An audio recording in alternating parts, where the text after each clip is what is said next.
ഈ ദിവസങ്ങളായിട്ട് ദൈവത്തിൻ്റെ പരിശുദ്ധാത്മാവിൻ്റെ ഹൃദയത്തോട് സംസാരിക്കുന്ന ഒരു ചിന്ത ഞാൻ നിങ്ങളുമായിട്ട് പങ്കിടാനായിട്ട് ഇന്ന് ആഗ്രഹിക്കുക. യേശുവിനെ അനുഗമിച്ച തൻ്റെ ശിഷ്യന്മാരെ നോക്കി കർത്താവ് ലോകത്തിന് അവരെ പരിചയപ്പെടുത്തുന്നുണ്ട്. അവരാരാണെന്ന് അവർക്ക് തന്നെ ബോധ്യം വരുമാറ് ചില കാര്യങ്ങൾ പറഞ്ഞു കൊടുക്കുന്നുണ്ട്.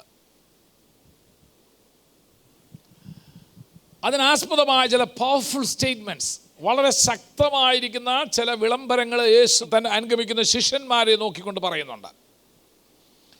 രണ്ട് ഉദ്ദേശമായിരുന്നു അതിനകത്തുണ്ടായിരുന്നത്. നമ്പർ 1, ഒന്ന് to remind themselves who they R.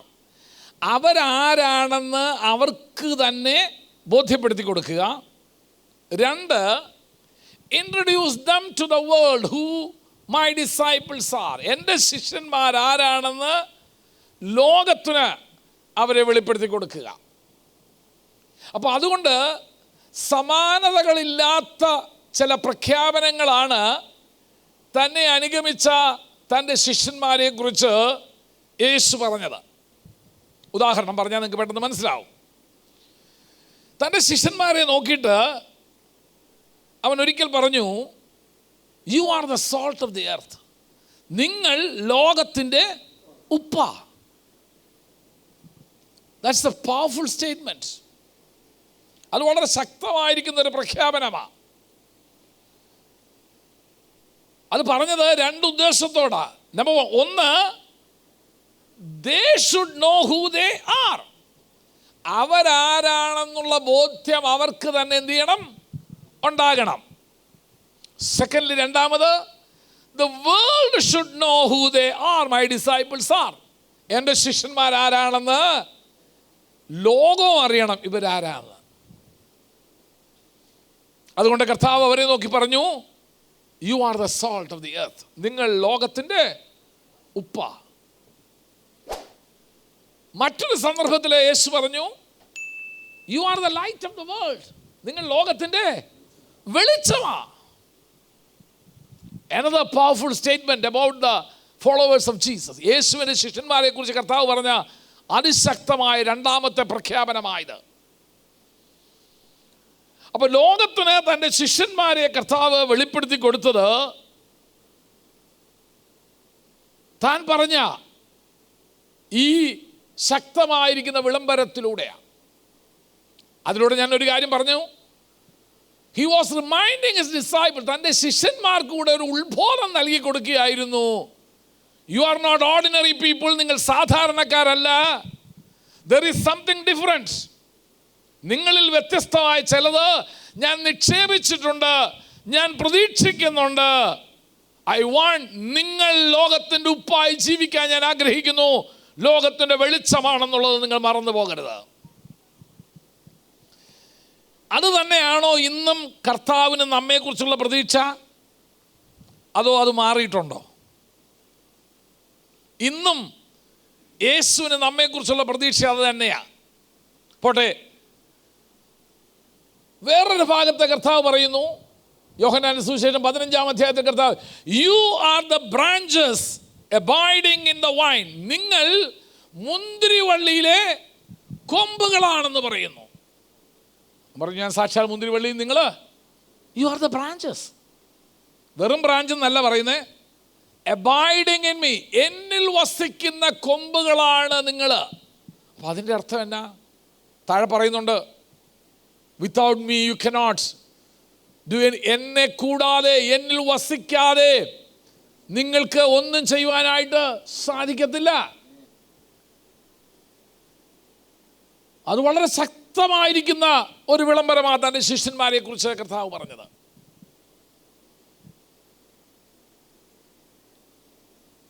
കുറച്ചുകൂടെ നമുക്ക് മുന്നോട്ട് പോകുമ്പോൾ യോഹന്നാന്റെ സുവിശേഷത്തിൽ പറയുന്ന, ഒരിക്കൽ പറഞ്ഞു കർത്താവ് തൻ്റെ ശിഷ്യന്മാർ, U are my friends.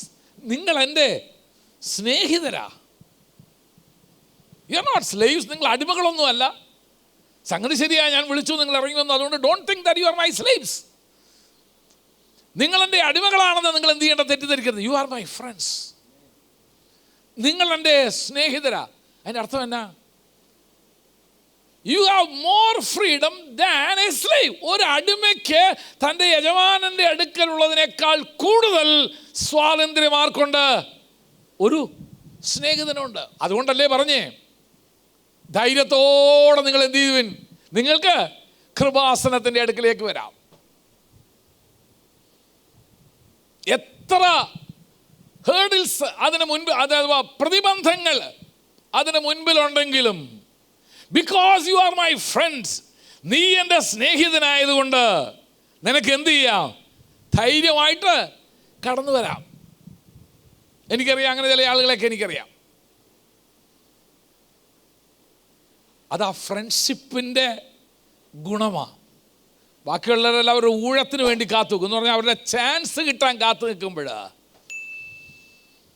Because I am the friend, ഞാൻ അദ്ദേഹത്തിൻ്റെ സ്നേഹിതനായതുകൊണ്ട് I get priority, I have a freedom, എനിക്കൊരു സ്വാതന്ത്ര്യമുണ്ട്. കർത്താവ് തൻ്റെ ശിഷ്യന്മാരോട് പറഞ്ഞ അതാണ്, യു ആർ മൈ ഫ്രണ്ട്സ്. കർത്താവിൻ്റെ ഒരു സ്നേഹിതനായിരിക്കുക എന്ന് പറയുന്നത് ജീവിതത്തിൽ ഏറ്റവും വലിയ ഭാഗ്യം അതാ. വീണ്ടും കർത്താവ് പറയുന്നുണ്ട്, തൻ്റെ ശിഷ്യന്മാരെ കുറിച്ച് പറയുക, അപ്പോസ്തലന്മാരിൽ കൂടെയാണ് പരിശുദ്ധാത്മാവ് തൻ്റെ അനുഗമിച്ച ശിഷ്യന്മാരെ ലോകത്ത് പിന്നെയും വെളിപ്പെടുത്തി കൊടുക്കുന്നത്. എങ്ങനെയാണെന്നറിയാമോ? അപ്പോസ്തലനായ പൗലോസ് പറയുക, സഭയോട് പറയുക, നിങ്ങൾ കർത്താവിൻ്റെ മണവാട്ടിയ, വിവാഹ നിശ്ചയം ചെയ്യപ്പെട്ടിരിക്കുന്ന ക്രിസ്തു എന്ന നിർമ്മല പുരുഷന് വിവാഹ നിശ്ചയം ചെയ്യപ്പെട്ടിരിക്കുന്ന ഒരു നിർമ്മല കന്യകയാണ് നിങ്ങൾ. ഇതെല്ലാം നമ്മുടെ ജീവിതത്തിൻ്റെ വ്യത്യസ്ത വശങ്ങളെ വെളിപ്പെടുത്തുന്നതാ. അതിൻ്റെ അർത്ഥം എന്നാ? ആ വിവാഹ നിശ്ചയം ചെയ്യപ്പെട്ടിരിക്കുന്ന ആ പെൺകുട്ടി totally devoted to that person. ഞാൻ ഇന്നത്തെ കാലത്ത് പല പെൺപിള്ളേരുടെ കഥയല്ല ഞാനീ പറയുന്നത്. Totally devoted. ക്രിസ്തുവിനോടുള്ള നമ്മുടെ ഭക്തിയിൽ നാം സമ്പൂർണമായി എന്ത് ചെയ്തിരിക്കുന്നു? അവനോട് ഡിവോട്ടഡ് ആയിരിക്കുകയാണ്. അപ്പോൾ അത് വെളിപ്പെടുത്താനായിട്ട് ഉപയോഗിച്ചൊരു ആലങ്കാരിക പദപ്രയോഗമാണ്. വേറൊരു ഭാഗത്ത് പറയുന്നു, പത്രോസ് അപ്പോസ്തലൻ പറയുന്നു, U are A chosen generation. നിങ്ങൾ തിരഞ്ഞെടുക്കപ്പെട്ട ഒരു ജാതിയാണ്. തന്നെ അനുഗമിച്ച തൻ്റെ ശിഷ്യന്മാരെ കുറിച്ച്, തൻ്റെ സഭയെക്കുറിച്ച് കർത്താവ് ഈ ലോകത്തിന് വെളിപ്പെടുത്തുന്ന പദങ്ങളാണ് നാം ഈ കേട്ടത് മുഴുവൻ. പത്രോസ് അപ്പോസ്തലനിലൂടെ പരിശുദ്ധാത്മാവ് സംസാരിക്കുക, U are A chosen generation. നിങ്ങൾ തിരഞ്ഞെടുക്കപ്പെട്ട ഒരു ജാതിയാ. There is something special in you. നിങ്ങളിൽ ചില പ്രത്യേകതകളുണ്ട്. You are chosen with a purpose. നിങ്ങളൊരു ഉദ്ദേശത്തോടുകൂടെ തിരഞ്ഞെടുക്കപ്പെട്ട. You are not ordinary people. നിങ്ങൾ സാധാരണക്കാരല്ല. അങ്ങനെ നമ്മളെ ലോകത്തിന് മുൻപാകെ കർത്താവ് പരിചയപ്പെടുത്തുന്നത്. അതേ ഭാഗത്ത് തന്നെ പറയുന്നുണ്ട്, നിങ്ങൾ കേവലം തിരഞ്ഞെടുക്കപ്പെട്ട ജാതി എന്ന് മാത്രമല്ല, there is something more. അതിനേക്കാൾ ശ്രേഷ്ഠമായ ഒന്ന് നിങ്ങളിലുണ്ട്. You are a royal priesthood. നിങ്ങൾ രാജകീയ പുരോഹിത വർഗമാണ്. സഭയെക്കുറിച്ച് യേശു തിരഞ്ഞെടുത്ത തൻ്റെ വ്യക്തികളെക്കുറിച്ച് ലോകത്തിന് താൻ വെളിപ്പെടുത്തി കൊടുക്കുന്നത്, പരിചയപ്പെടുത്തുന്നത് നമ്മെ കേവലം സാധാരണക്കാരായിട്ടല്ല. നമ്മെക്കുറിച്ച് പറഞ്ഞാൽ എന്നാണെന്നറിയാമോ? വി ആർ റോയൽ പ്രീസ്റ്റ്ഹുഡ്, രാജകീയ പുരോഹിത വർഗം. It's a great privilege. ഇംഗ്ലണ്ടിൻ്റെ രാജ്ഞിയുടെ ആത്മീയ ശുശ്രൂഷകൾ ഒരു കാലത്ത് ചെയ്തുകൊണ്ടിരുന്ന ഒരു മലയാളി പയ്യനായിരുന്നു. രാജകൊട്ടാരത്തിലെ ഏത് ആത്മീയ ശുശ്രൂഷകളും ചെയ്യാനായിട്ട് തിരഞ്ഞെടുക്കപ്പെട്ടത് ഒരു മലയാളിയാണ്. ഡോക്ടർ ഐപ്പ് കോവൂർ എന്ന് പറയുന്ന ആ ഒരു മനുഷ്യനാണ്. ഞങ്ങൾ ഒന്നിച്ച് സെമിനാരിൽ പഠിച്ചതാണ്. അപ്പോൾ ഒരു പ്രാവശ്യം ഞാൻ ഇംഗ്ലണ്ടിൽ പോയപ്പോൾ പുള്ളിയെ കണ്ടു. പുള്ളി പറഞ്ഞു, വാ നമുക്ക് പോകാമെന്ന് പറഞ്ഞു. അദ്ദേഹത്തിൻ്റെ ആ റോയൽറ്റി ഒന്ന് കാണിച്ചു തന്നു. പുള്ളി തിരഞ്ഞെടുക്കാൻ നേരത്ത് പറഞ്ഞ ആദ്യത്തെ കണ്ടീഷൻ ഇതാണ്, I will never quit my Indian citizenship എന്ന് പറഞ്ഞു. ഞാൻ എൻ്റെ ഇന്ത്യൻ പൗരത്വം രാജിവെച്ചേച്ച് കളഞ്ഞേച്ച് നിങ്ങൾക്ക് ശുശ്രൂഷ ചെയ്യുമെന്ന് വിചാരിക്കേണ്ട.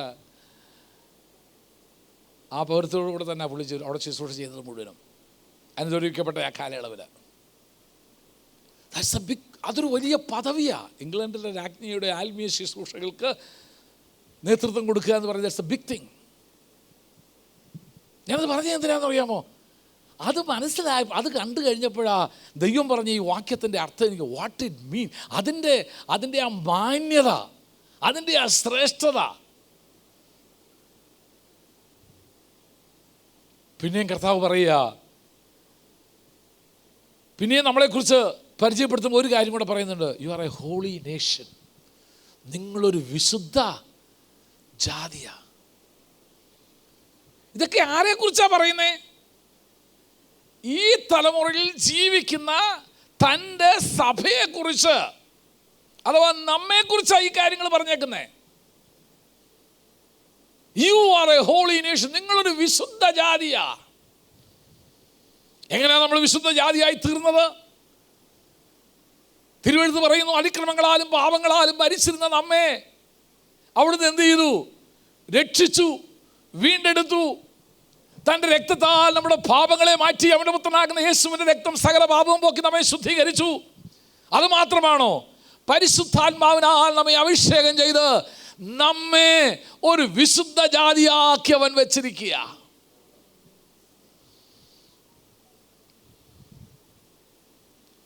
യോഹന്നാൻ അപ്പോസ്തലൻ പറയുന്നത്, കാൺമീൻ, നാം ദൈവമക്കളെന്ന് വിളിക്കപ്പെടുവാൻ പിതാവ് നമുക്ക് എത്ര വലിയ സ്നേഹമാണ് നമുക്ക് നൽകി തന്നത്.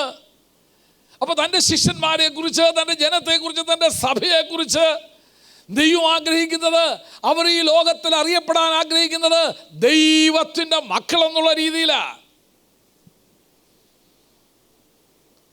ഇതൊക്കെ നമുക്കറിയാവുന്ന കാര്യമാണ്. ഞാൻ ഒരു കാര്യം കൂടെ പറഞ്ഞ അവിടാണ് ഞാൻ നിങ്ങളെയൊക്കെ കൊണ്ടുപോകാനാണ് ഞാനിന്ന് ആഗ്രഹിക്കുന്നത്. കർത്താവ് തൻ്റെ ശിഷ്യന്മാരെ കുറിച്ച് ഒരിക്കൽ പറഞ്ഞ ഒരു സാക്ഷ്യം, ഇതൊക്കെ വചനത്തിലുണ്ട്, ഇതെല്ലാം ശരിയാ. അതിനേക്കാളെല്ലാം ഈ നാളുകളായിട്ട് എൻ്റെ ഹൃദയത്തെ ചിന്തിപ്പിച്ചുകൊണ്ടിരുന്ന, എൻ്റെ ഹൃദയത്തെ അസ്വസ്ഥപ്പെടുത്തിക്കൊണ്ടിരുന്ന ഒരു സ്റ്റേറ്റ്മെൻ്റ് ഉണ്ട്. കർത്താവ് പറഞ്ഞ ഒരു പ്രഖ്യാപനമുണ്ട് തൻ്റെ ശിഷ്യന്മാരെ കുറിച്ച്. ഇന്നത് നമ്മളെക്കുറിച്ച് പറയുമോ ഇല്ലയോ എന്ന് മാത്രമാണ് എനിക്ക് ചിന്തിക്കാൻ ഞാൻ ആഗ്രഹിക്കുന്നത്. അത് കേൾപ്പാൻ നിങ്ങൾ ആഗ്രഹിക്കുന്നെങ്കിൽ വിശുദ്ധ യോഹന്നാൻ്റെ സുവിശേഷം 17-ാം അധ്യായത്തിൻ്റെ 16-ാം വാക്യം. കർത്താവ് തന്നിൽ വിശ്വസിച്ച, തൻ്റെ വിളി കേട്ട് ഇറങ്ങിത്തിരിച്ച തൻ്റെ ശിഷ്യന്മാരെ കുറിച്ച്, തൻ്റെ സന്തത സഹചാരികളെ പോലെ തൻ്റെ കൂടെ നടന്ന ശിഷ്യന്മാരെ കുറിച്ച് കർത്താവ് പറയുന്ന ഒരു സ്റ്റേറ്റ്മെൻറ്റ്, കർത്താവ് പറയുന്ന ഒരു പ്രഖ്യാപനം നിങ്ങൾക്ക് അവിടെ കാണാം. വിശുദ്ധ യോഹന്നാൻ്റെ സുവിശേഷം 17-ാം അധ്യായത്തിൻ്റെ 16-ാം വാക്യം.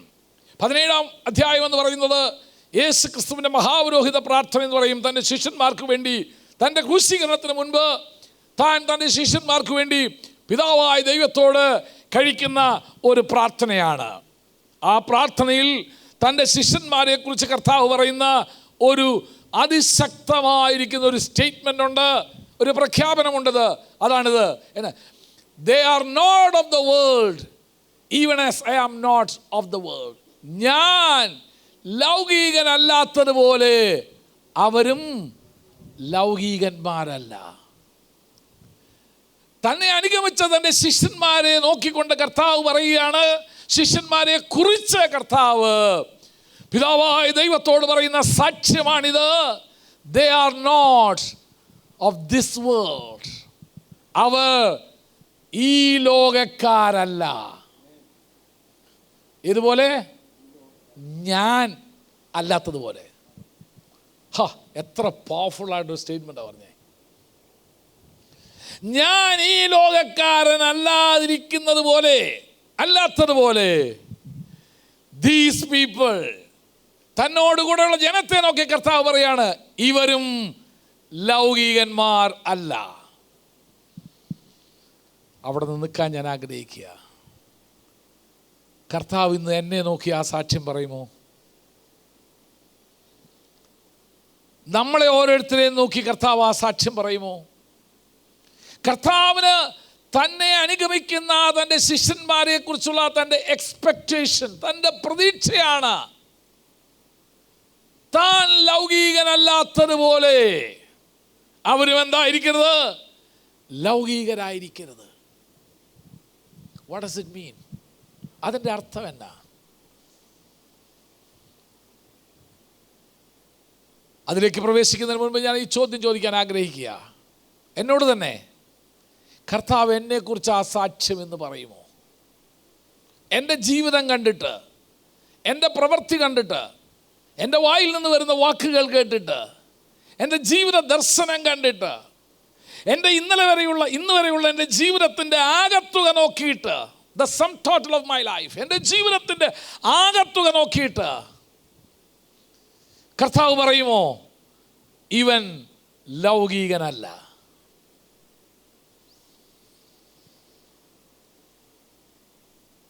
നമ്മുടെ ജീവിതത്തിൽ എത്രമാത്രം ആത്മീയതയുണ്ട്, എത്രമാത്രം ലൗകികതയുണ്ട്, അതാ നമ്മുടെ മാറ്റ് നിർണ്ണയിക്കുന്നല്ലേ? ഇല്ലേ? സ്വർണത്തിൻ്റെ മാറ്റ് നിർണ്ണയിക്കുന്ന വരുന്നത് ഹാൾമാർക്ക് സ്വർണ്ണം അങ്ങനെ അങ്ങനല്ലേ പറയല്ലേ? അതിൻ്റെ കലർപ്പ് നോക്കിയിട്ടാണ്. അത് നോക്കിയിട്ട് എത്ര ക്യാരറ്റാന്ന് പറയുന്നത് അല്ലേ? 22 ക്യാരറ്റ്, 24 ക്യാരറ്റ്, 12 ക്യാരറ്റ്, 3 പിന്നെ 9 ക്യാരറ്റ് ഒക്കെ സ്വർണ്ണം, ഇതല്ലാതാ. പക്ഷെ വില അത്രയേ ഉള്ളൂ. നമ്മളിൽ എത്രമാത്രം ലൗകികതയും ആത്മീയതയും കിടപ്പുണ്ട്. നമ്മെ നോക്കി പറയുമോ ഞാൻ ലൗകികനല്ലാത്തതുപോലെ ഇവനും ലൗകികനല്ല എന്ന്? ഈ ദിവസങ്ങളായിട്ട് ആ ചോദ്യം എന്നെ ഇങ്ങനെ അസ്വസ്ഥപ്പെടുത്തിക്കൊണ്ടിരിക്കുക. How much godliness is there in me? എന്നിൽ എത്രമാത്രം ദൈവിക സ്വഭാവങ്ങൾ, ദൈവിക ഗുണങ്ങൾ എൻ്റെ ജീവിതത്തിലുണ്ട്? രാവിലെ എഴുന്നേറ്റ് നമ്മളെ പ്രാർത്ഥന എന്താ? കർത്താവേ, എന്നിലൂടെ നിൻ്റെ സ്വഭാവം ഇന്ന് കാണുവാൻ, നിന്നെ അറിയുവാൻ, നിന്നെ മനസ്സിലാക്കുവാൻ ഇങ്ങനൊരു ദിവസം നീ എനിക്ക് തന്നതിനാൽ അതിനിടയാക്കണമേ. സങ്കീർത്തനക്കാരനൊരിക്കൽ പ്രാർത്ഥിച്ച ഒരു വാക്യമുണ്ട്, എൻ്റെ വായിലെ വാക്കുകളും എൻ്റെ ഹൃദയത്തിലെ ധ്യാനവും അവിടുത്തേക്ക് പ്രസാദകരമാകുമാറാകണമേ. മറ്റൊരു ഭാഗത്ത് അവൻ പ്രാർത്ഥിച്ചു, വ്യസനത്തിനുള്ള മാർഗം എന്നിലുണ്ടോ എന്ന് നോക്കി എന്നെ ശാശ്വത മാർഗത്തിൽ നടത്തേണമേ. മറ്റൊരു ഭക്തൻ ഇങ്ങനെ പ്രാർത്ഥിച്ചു, ഞാൻ നിർമ്മലനാകേണ്ടതിന് ഈ സോപ്പ് കൊണ്ട് എന്നെ കഴുകണമേ.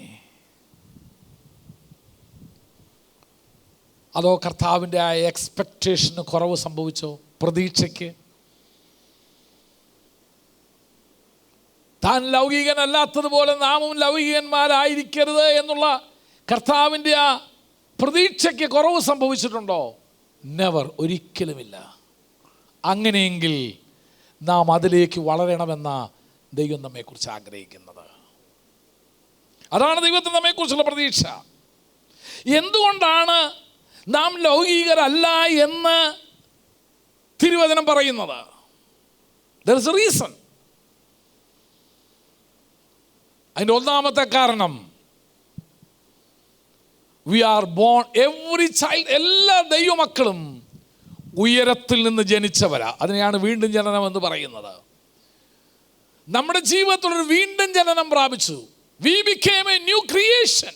ഒരു പുതിയ സൃഷ്ടിയായിട്ട് നമ്മൾ മാറി. ഒരു ദിവസം പാപത്തെയും പാപവഴികളെയും ഉപേക്ഷിച്ചിട്ട് യേശുവിനെ നമ്മുടെ ജീവിതത്തിൻ്റെ രക്ഷിതാവും കർത്താവുമായി സ്വീകരിച്ച് ഒരു പുതിയ മനുഷ്യനായി നമ്മൾ തീർന്നത് കൊണ്ടാണ് നമ്മെക്കുറിച്ച് വചനം പറയുന്നത് we are not of this world. നമ്മൾ ഈ ലോകത്തിൻ്റെതല്ലെന്ന് പറയാൻ കാരണം, അതിനെ തിരുവെടുത്ത് പഠിപ്പിക്കുന്ന ഒരു വചനം ഇങ്ങനെയാണ്, we are born from above. നാം ഉയരത്തിൽ നിന്ന് എന്ത് ചെയ്തിരിക്കുന്നു? ജനിച്ചിരിക്കുന്നു. തിരുവെടുത്ത് അതിനെക്കുറിച്ച് ഇങ്ങനെ പറയുന്നു, നാം വചനത്താലും ദൈവത്തിൻ്റെ പരിശുദ്ധാത്മാവിൻ്റെ പ്രക്രിയയാലും പാപബോധനം നൽകി തന്ന് നമ്മെ ദൈവത്തിലേക്ക് നമ്മെ നടത്തി നമ്മെ ഒരു പുതിയ മനുഷ്യനാക്കി നമ്മെ തീർത്തു. ആ നിമിഷം തൊട്ട് നമ്മുടെ പൗരത്വം മാറി. ആ പുതുജനം നമ്മുടെ ജീവിതത്തിൽ വന്ന നിമിഷം മുതൽ we have a new citizenship. നമുക്കൊരു പുതിയ പൗരത്വം ലഭിച്ചു. തിരുവെഴുത്ത് ഇങ്ങനെയാണ് പറയുന്നത്, ഫിലിപ്പിയ ലേഖനം 3-ാം അധ്യായത്തിൻ്റെ 20-ാം വാക്യത്തിൽ പറയുന്നു, നമ്മുടെ പൗരത്വമോ സ്വർഗത്തിലാകുന്നു. ആ പുതുജനനം പ്രാപിച്ച് ഒരു പുതിയ പൗരത്വം നമുക്ക് തന്ന് നമ്മെ അല്പകാലത്തേക്ക് നമ്മെ ഈ ലോകത്തിലേക്ക് എന്ത് ചെയ്തിരിക്കുക, വെച്ചിരിക്കുക. നമുക്കറിയാമല്ലോ, ഈ ദിവസങ്ങളിൽ പ്രവാസികൾ ഏറ്റവും അധികം മടങ്ങി വന്ന നാളുകളാണ്. അല്പനാളത്തേക്ക് ജോലിക്ക് വേണ്ടിയോ മറ്റു കാര്യങ്ങൾക്ക് വേണ്ടിയോ പോയത്. പക്ഷെ അവരുടെ സ്വന്തം നാട് അതല്ലാത്തത് കൊണ്ട് എല്ലാവരും മടങ്ങി വരിക ഇങ്ങോട്ട്. ഇതുപോലെ അല്പനാളുകളേക്ക് മാത്രമേ നമ്മളിവിടെ ഉള്ളൂ. തിരുവചനം ഇങ്ങനെയാണ് പറയുന്നത്, അത് വേഗം തീരുകയും ഞങ്ങൾ പറന്നു പോവുകയും ചെയ്യും. ഈ പ്രവാസകാലം, സങ്കീർത്തനക്കാരൻ്റെ ഭാഷകൾ ഞാൻ കടമെടുത്ത് പറയാം, ഏറെ ആയാൽ 80, ഏറെ ആയാൽ 80. അതിനപ്പുറം കിട്ടുന്നതൊക്കെ ബോണസാന്ന് വിചാരിച്ചോ? അത് വേഗം തീരും. അവിടെ സങ്കീർത്തനക്കാരൻ നമ്മെ ഒരു ബുദ്ധി ഉപദേശിക്കുന്നു. അതുകൊണ്ട് ഞങ്ങളുടെ നാളുകളെ എണ്ണുവാൻ ഞങ്ങളെ എന്ത് ചെയ്യണമേ, പഠിപ്പിക്കണമേ. നമ്മൾ അല്പനാളത്തേക്കേ ഇവിടെയുള്ളൂ. ആ നാളുകൾ എന്തിനു വേണ്ടിയാണ് തന്നേക്കുന്നതെന്നറിയാമോ? നമ്മളെക്കുറിച്ച് ദൈവത്തിന് എന്തോ ചില ഉദ്ദേശങ്ങൾ ഇവിടെ ചെയ്തെടുക്കാനുണ്ട്. നമ്മളെ കൊണ്ട് every person is send into the world with an assignment. ഒരു ദൗത്യ നിർവഹണത്തിന് വേണ്ടിയാണ് ദൈവം നിന്നെ ഈ ഭൂമിയിൽ ജീവിക്കുവാനും ജനിക്കുവാനും ഒക്കെ അനുവദിച്ചത്. അതെന്തെന്ന് മനസ്സിലാക്കി നാം ജീവിക്കണമെന്ന് ദൈവം ആഗ്രഹിക്കുന്നു. അപ്പം നമ്മൾ ഈ ലോകത്തിൻ്റെതല്ലെന്ന് പറയാനുള്ള ഒരു കാരണം, നമ്മൾ വീണ്ടും ജനനം പ്രാപിച്ചു. We are born from above. നാം ഉയരത്തിൽ നിന്ന് ജനിക്കപ്പെട്ടു. 2, നമ്മെ എന്ത് ചെയ്തിരിക്കുന്നു, നമുക്ക് സ്വർഗീയ പൗരത്വം നമുക്ക് നൽകി തന്നു. 3, നമ്മെ എന്ത് ചെയ്തിരിക്കുന്നു, ക്രിസ്തുവിനോടുകൂടെ നമ്മെ ഇരുത്തിയിരിക്കുക. We are seated with Christ. നാം ക്രിസ്തുവിനോടുകൂടെ ഇരുത്തിയിരിക്കുക. അപ്പം നമ്മുടെ ചിന്തകളൊക്കെ എന്തുവാ? വിശുദ്ധ വേദപുസ്തകം പറയുന്നുണ്ട്, അതുകൊണ്ട് നിങ്ങൾ എന്തുവാ ചിന്തിക്കേണ്ടത്? നിങ്ങൾ ഭൂമിയിലുള്ളതല്ല ഉയരത്തിലുള്ളത് ചിന്തിക്കണം. ഒരാൾ പറഞ്ഞു, എൻ്റെ ഭാഷ ഭൂമിയിലുള്ളത് ചിന്തിച്ച് തീർന്നിട്ട് വേണ്ടേ ഉയരത്തിലുള്ളത് ചിന്തിക്കാനായിട്ട്, അല്ലേ? ഇവിടെ നമ്മളെ എങ്ങനെ ആകുലപ്പെടുത്തുന്ന ഒത്തിരി കാര്യങ്ങളുണ്ട്. നോ, ഇല്ല. നമ്മുടെ ചിന്ത അതായിരിക്കണം. എന്തുകൊണ്ടാണ് നമ്മൾ ഈ ലൗകികരല്ലെന്ന് പറയാൻ കാരണം? നമ്മെ ഇരുത്തിയിരിക്കുന്നത് സ്വർഗസ്ഥലങ്ങളിലാണ്. നാം ദൈവത്തോടു കൂടെ ജീവിക്കാൻ വേണ്ടി തിരഞ്ഞെടുക്കപ്പെട്ടവരും നമ്മുടെ ജീവിതം ഇപ്പോഴേ ആരംഭിച്ചിരിക്കുക. അതുകൊണ്ടാണ് നമ്മൾ എന്ത് ചെയ്തത്, ലോകം പ്രതികരിക്കുന്ന പോലെ നമ്മൾ പ്രതികരിക്കാത്തത്. അതുകൊണ്ടാണ് ലോകത്തിലെ ആളുകൾ സംസാരിക്കുന്ന പോലെ സംസാരിക്കാത്തത്, ജീവിക്കുന്ന പോലെ ജീവിക്കാത്തത്. We are entirely difference. അവരെ നോക്കിക്കൊണ്ടാണ് കർത്താവ് തൻ്റെ ശിഷ്യന്മാരെ നോക്കിക്കൊണ്ട് പറയുന്നു, they are not of this world. അവർ ഈ ലോകത്തിൻ്റെതല്ല. their desires are different. അവരുടെ ആഗ്രഹങ്ങൾ, അഭിലാഷങ്ങൾ, ജീവിത ദർശനങ്ങൾ, ജീവിത കാഴ്ചപ്പാടുകൾ എല്ലാം വ്യത്യസ്തമാണ്. കർത്താവ് വളരെ ബോൾഡായിട്ടാണ് പ്രാർത്ഥിക്കുമ്പം പറയുന്നത്, ഞാൻ ലൗകികരല്ലാത്തതുപോലെ ഇവരും ലൗകികന്മാരല്ലാത്തതിനാൽ ഞാൻ നിന്നെ വാഴ്ത്തുന്നു. ഈ ദിവസങ്ങളിൽ ദൈവത്തിൽ നിന്ന് അങ്ങനെ ഒരു സാക്ഷ്യം പ്രാപിക്കാൻ നമുക്ക് ഉത്സാഹിക്കാം. കർത്താവ് നമ്മുടെ ജീവിതത്തെ കണ്ടുകൊണ്ടത് പറയണം. Even it's true that he is living in this world. അവൻ ഈ ലോകത്തിലാണ് ജീവിക്കുന്നത് എങ്കിലും he is not of the world. അവൻ ലോകത്തിൻ്റേതല്ല. അവൻ്റെ ഇഷ്ടം മുഴുവനും അവൻ്റെ ഹിതം മുഴുവനും എന്തുവാ? എന്നെ പ്രസാദിപ്പിക്കുക എന്നുള്ളതാണ്. ലോകത്തിലാണ് നമ്മൾ ജീവിക്കുന്നത്. പക്ഷെ നമ്മുടെ ആഗ്രഹം മുഴുവൻ എന്തുവാണെന്നറിയാമോ? അപ്പോസ്തലനായ പൗലോസിൻ്റെ ഭാഷ ഞാൻ കടമെടുക്കാം. തിന്നാലും കുടിച്ചാലും എന്ത് ചെയ്താലും ദൈവനാമത്തിൻ്റെ മഹത്വത്തിന് വേണ്ടി മാത്രം ചെയ്യുവേൻ, ദൈവപ്രസാദത്തിന് വേണ്ടി മാത്രം ചെയ്യുവേൻ.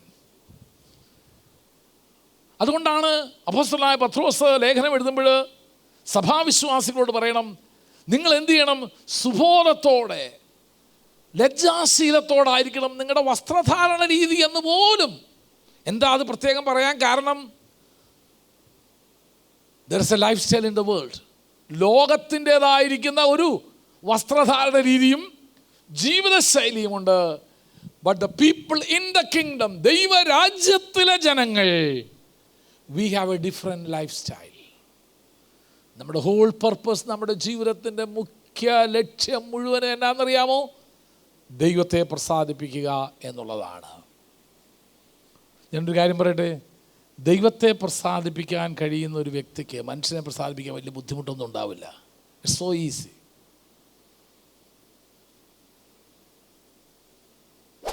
ഇന്ന് പകൽക്കാലം നമ്മൾ ഈ ആലയം വിട്ട് കടന്നു പോകുമ്പോൾ നമ്മുടെ ഹൃദയത്തിൻ്റെ ആഴത്തിൽ എഴുതപ്പെടേണ്ട ചിന്ത ഇതൊന്നു മാത്രമേ ഉള്ളൂ: എൻ്റെ കർത്താവ് എന്നെക്കുറിച്ച് എന്ത് സാക്ഷ്യം പറയും?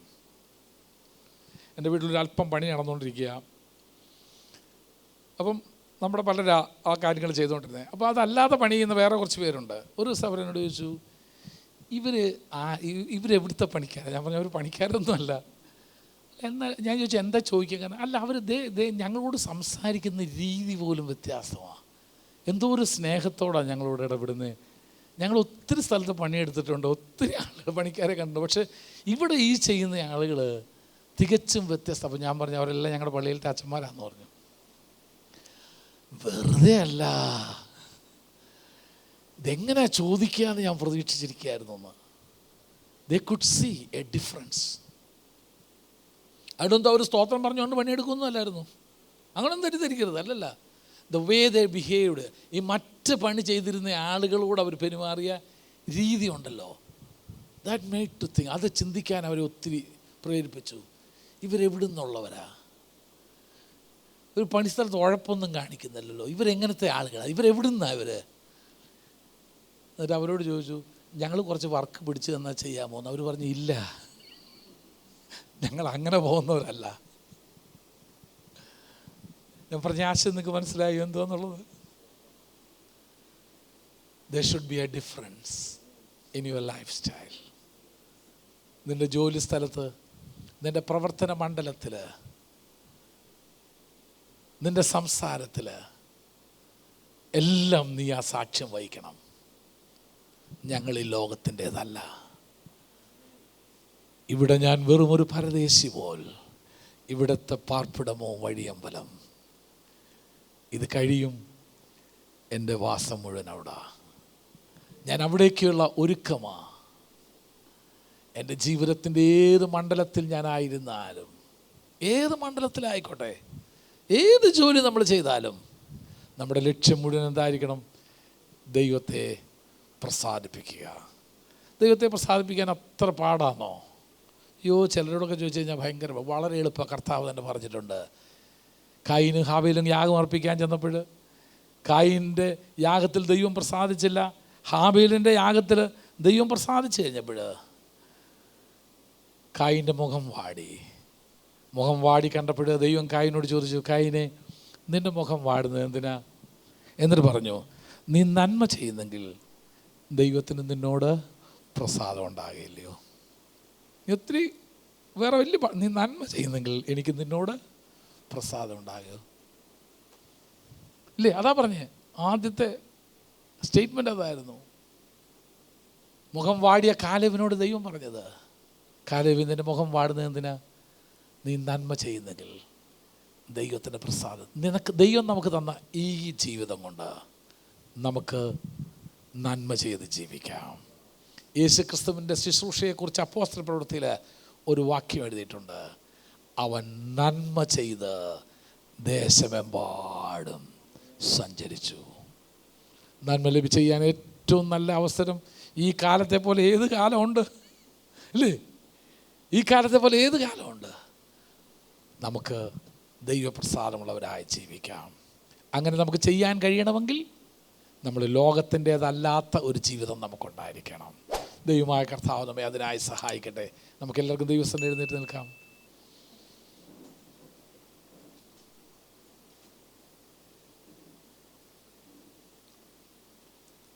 പരിശുദ്ധനായ ദൈവമേ, ഞങ്ങളുടെ നല്ല പിതാവേ, അങ്ങയുടെ ശിഷ്യന്മാരെക്കുറിച്ച് അങ്ങ് പറഞ്ഞ സാക്ഷ്യം ഞങ്ങൾ ഓർക്കുന്നു. ഞാൻ ലോകക്കാരനായിരിക്കാത്തതുപോലെ അവരും ലോകക്കാരല്ല എന്ന്. ഞങ്ങളെക്കുറിച്ചുള്ള അങ്ങയുടെ പ്രതീക്ഷ അതാണെന്ന് ഞങ്ങൾ അറിയുന്നു. ഈ ലോകത്തിൽ ഞങ്ങൾ ജീവിക്കുന്നെങ്കിലും ലോകക്കാരായിരിക്കാതെ ദൈവത്തിന് പ്രസാദമുള്ള പ്രവൃത്തി എന്തെന്ന് കണ്ടെത്തി അത് ചെയ്ത് ഞങ്ങളാൽ ദേശം നന്മ അനുഭവിപ്പാൻ കർത്താവെ അവിടുന്ന് സഹായിക്കണമെന്ന് പ്രാർത്ഥിക്കുന്നു. ആരാധനയ്ക്ക് കൊണ്ടുവന്ന അങ്ങയുടെ ജനത്തിനായ സ്തോത്രം. അവരുടെ ഭവനങ്ങളിലേക്ക് അവർ മടങ്ങി പോകുമ്പോൾ വഴിയാത്രകളെല്ലാം സൂക്ഷിച്ചാട്ടെ, വാഹനത്തെ കാത്താട്ടെ, എല്ലാ നന്മകളാലും നിറച്ചാട്ടെ, അനുഗ്രഹിച്ച് നടത്തിയാട്ടെ. അങ്ങയുടെ ചിലർ ഞങ്ങളെ സൂക്ഷിച്ചാട്ടെ, യേശുവിൻ പരിശുദ്ധ നാമത്തിൽ തന്നെ.